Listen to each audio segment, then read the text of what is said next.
বক্তব্যের শুরুতেই আমি আত্মার মাগফিরাত কামনা করি শহীদ সন্তানদের।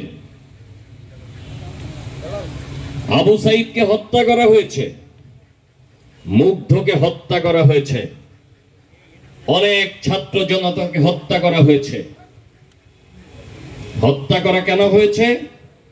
কারণ তারা অধিকারের সংগ্রাম করেছিল, নিজের অধিকার চেয়েছিল বলে তাদেরকে পাখির মতো গুলি করে করে হত্যা করেছে, হেলিকপ্টার দিয়ে হত্যা করেছে। হেলিকপ্টার দিয়ে গুলি করা হয় শত্রুপক্ষকে। অন্য দেশের সঙ্গে যুদ্ধ লাগলে হেলিকপ্টার ব্যবহার হয়, যুদ্ধ বিমান ব্যবহার হয়। কেন? কারণ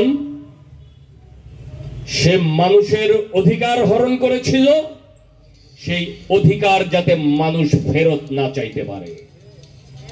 ভোটের অধিকার হরণ করেছিল, বেঁচে থাকার অধিকার হরণ করেছিল, অর্থনৈতিক অধিকার হরণ করেছিল, শিক্ষার অধিকার হরণ করেছিল। আমাদের দেশটা সেই পুরানো ইতিহাস, যুগে যুগে হাজার বছর অনেকেই শাসন করেছে, শোষণ করেছে।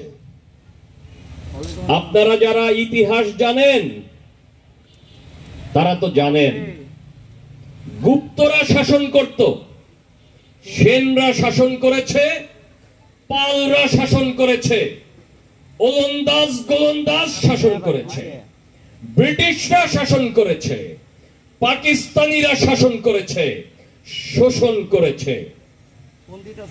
শেখ হাসিনা ভেবেছিল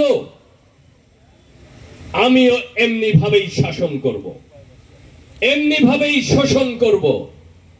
কিন্তু শেখ হাসিনা বুঝতে পারে নাই এই দেশে তিতুমিরের বাঁশের কেল্লা হয়েছিল, সন্ন্যাসী বিদ্রোহ হয়েছিল,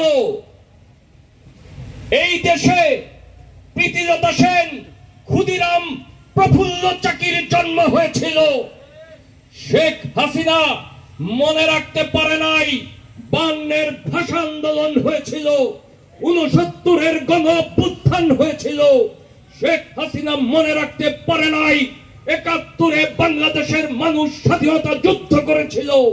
শেখ হাসিনা ভুলে গিয়েছিল 90-এর ছাত্র জনতার আন্দোলনের কথা। শেখ হাসিনা ভুলে গিয়েছিল 7ই নভেম্বর সিপাহী জনতা বিদ্রোহের কথা। শেখ হাসিনা আপনাকে বাংলাদেশের মানুষ, ছাত্র জনতা বুঝিয়ে দিয়েছে বাংলাদেশে কিভাবে জনগণ তার অধিকার আদায় করে নিতে জানে। 52-এর ভাষা আন্দোলনে যারা শহীদ হয়েছিলেন সংখ্যায় কতজন? খুব কিন্তু বেশি না। আজকে 70-72 বছর আমরা জুতা খুলে খালি পায়ে শহীদ মিনারে যাই তাদেরকে শ্রদ্ধা জানানোর জন্য, তাদেরকে সম্মান করার জন্য। আজকে আপনি ঢাকার রাজপথ রক্তে রঞ্জিত করেছেন, সারা বাংলার রাজপথ রঞ্জিত করেছেন, ছাত্র জনতার রক্তে রঞ্জিত করেছেন। আজকে আমাদের হাঁটতে কষ্ট হয় জুতা পায়ে, রাস্তায় যখন জুতা পরে হাঁটি মনে হয় এই রাজপথ আমার সন্তানের রক্তে। শেখ হাসিনা আপনি রঞ্জিত করেছেন, আজকে আপনি পালিয়ে গেছেন, হেলিকপ্টারে করে উড়াল দিয়েছেন পরিবারের সদস্যদের নিয়ে, সমস্ত নেতা কর্মীদেরকে ফেলায় রেখে গেছেন। আমাদের নেত্রী, দেশ নেত্রী বেগম খালেদা জিয়া, 3 বারের সাবেক প্রধানমন্ত্রী, যাকে বলা হয় গণতন্ত্রের মা, দেশ নেত্রী বেগম খালেদা জিয়াকে অনেক চেষ্টা করা হয়েছিল 1/11-এর সময় দেশ ত্যাগ করতে বাধ্য করার চেষ্টা করা হয়েছিল, আমাদের নেত্রী আমাদেরকে ছেড়ে দেশ থেকে চলে যায় না।